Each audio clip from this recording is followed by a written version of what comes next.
పేరు Vasavi from Kakinada. Before that vestige నేను ఒక ప్రైవేట్ ఆర్గనైజేషన్లో ఒక 18 years చేశాను.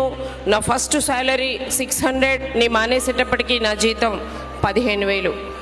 నేను ఓన్లీ వెస్టేజ్ చేపట్టి 1 year 2 yearలోనే ఒక 30,000కి వెళ్ళాను. బిఫోర్ పాండమిక్ నేను ఆ రేంజ్కి వెళ్ళడం జరిగింది. ఆఫ్టర్ పాండమిక్ క్రౌన్ డైరెక్టర్గా నా ఫస్ట్ ఇన్కమ్ 350 రూపీస్. క్రౌన్ డైరెక్టర్గా నేను 85,000 తీసుకున్నాను. నేను కూడా సెలెరియో కార్ తీసుకోవడం జరిగింది worth of 10 lakhs. And travel fund ద్వారా మనకి థాయిలాండ్ వెళ్ళడం జరిగింది, national trip and international trip. Goa కూడా వెళ్ళడం జరిగింది నా టీంతో.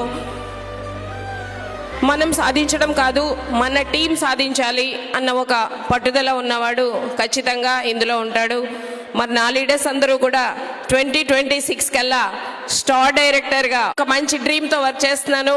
మన ఇండియన్ ప్రొడక్ట్స్ ప్రతి ఇంటికి చేరవేయాలన్న ఒక తపన మాత్రం ఒక ఇండియన్ సోల్జర్ లాగా మనందరం వర్క్ చేయాలని కోరుకుంటున్నాను. Thank you.